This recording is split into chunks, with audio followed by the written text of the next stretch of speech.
బిర్యానీ. ఈరోజు రెసిపీ వచ్చేసరికి ఎగ్ బిర్యానీ. తొందరగా అయిపోతుంది, ఈజీగానే ఉంటుంది అండ్ ఇంట్లో ఉన్న బియ్యంతోనే చేసుకోవచ్చు. చాలా బాగుంటుంది. ఎవరైనా సబ్స్క్రైబ్ చేసుకోండి అంటే చేసుకోండి. ముందుగా నేను ఒక గిన్నెలో ఎగ్స్ బాయిల్ చేసాక పెట్టేసుకున్నాను. ఇంకో గిన్నెలో నేను రైస్ కూడా బాయిలింగ్ పెట్టేశాను.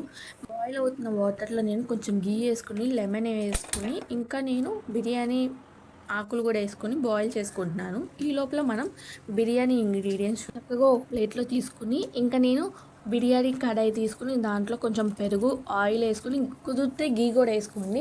ఇంకా నేను దాంట్లో పచ్చిమిర్చి వేసుకుని మనం ఇందాక ప్లేట్లో బిర్యానీ మసాలా ఇంగ్రీడియంట్స్ వేసుకున్నాం కదా, ఆ ఇంగ్రీడియంట్స్ అన్నీ వేసుకొని కసూరి మేతి ఉంటే వేసుకోవచ్చు. నా దగ్గర ఉంది కాబట్టి నేను వేసాను. చక్కగా అవన్నీ కలిపేసుకుని లాస్ట్లో జీడిపప్పు ఉప్పు కారం అవన్నీ చక్కగా కలుపుకుని ఇంకా మ్యారినేట్లా చేసుకుని మనం దాంట్లో కొంచెం లెమన్ కూడా పిండుకొని గులాబీ పువ్వులు కూడా వేసుకోవాలి. చాలా బాగుంటుంది. గులాబీ పువ్వు ఎందుకు వేసుకుంటామంటే మనకి ఫ్లేవర్ టేస్ట్ అనేది చాలా క్విక్ అంటే కొంచెం టేస్టీ అనేది ఇంకా పెంచుద్ది, అందుకోసం వేసుకుంటాము. చక్కగా గరం మసాలా అన్నీ వేసుకుని ఇంకా మనం రోజ్ వాటర్ ఉంటే వేసుకోవచ్చు, లేకపోతే లేదు. నేనైతే వేయలేదు, ఉంటే వేసుకోండి. నేను లాస్ట్లో కొబ్బరి కూడా వేసుకున్నాను, కొబ్బరి పొడి. చక్కగా అవన్నీ కలిపేసుకుని కాసేపు పక్కన పెట్టుకుని దాంట్లో మనం ఆల్రెడీ బాయిల్ చేసి పెట్టుకున్న ఎగ్స్ని వేసుకుని అది సగంగా కట్ చేసి వేసుకోండి. బటర్ ఉంటే వేసుకోవచ్చు, నేను బటర్ వేసుకున్నాను గీ లేదని. చక్కగా అవన్నీ కలిపేసుకుని లెమన్ మన దగ్గర ఎండిపోయింది ఉంటుంది కదా, అది అలా వేసేసుకోవచ్చు, ఏం కాదు. అది నేను కావాలని ఎండబెడతాను ఎండలో. చక్కగా వేసేసుకుని ఫ్రిడ్జ్లో అయినా ఎండిపోద్ది పెడితే.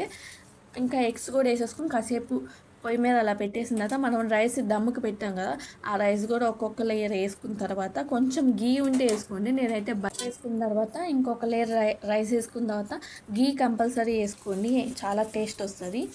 అండ్ నేను ఇంకా దమ్ పెడతాకి బిర్యానీ ప్యాకెట్స్లో కలర్స్ ఇస్తా కదా, అవి అస్సలు వాడకండి, కల్తీ. ఎందుకని వాడకూడదు అంటే క్యాన్సర్స్ వచ్చే అవకాశం ఉంటాయి. నాకు పాప ఉంది కాబట్టి నేను వాడను. అండ్ దాంట్లో నేను టేస్టింగ్ సాల్ట్ కూడా ఇస్తాను, అది కూడా వాడకండి, దాని మూలంగా కూడా వస్తాయి. నేను ఓన్లీ పసుపు వాటర్ లేదంటే కారం వాడతాను. కుంకుమ పువ్వు ఉంటే వేసుకోవచ్చు, ఇంకా మంచిది, చాలా బాగుంటుంది. ఇంకా నేను ఆ పసుపు నీళ్ళు అలా పోసుకొని దమ్లా పెట్టేసుకుని చూడండి మీరే, టెక్స్చర్ చాలా బాగుంటుంది. మీరు దీన్ని రైతాతో చక్కగా తినొచ్చు, లేదంటే దీనికి గోంగూర కాంబినేషన్ బాగుంటుంది, చికెన్ కర్రీ కూడా బాగుంటుంది. నేను దీన్ని పెరుగు చట్నీతో సర్వ్ చేశాను, చాలా అంటే చాలా బాగుంది. ఒకసారి ట్రై చేసి మీరు కూడా నాకు కామెంట్ చేయండి. ఇంకా మోర్ వీడియోస్ కావాలంటే నాకు సబ్స్క్రైబ్ చేయండి.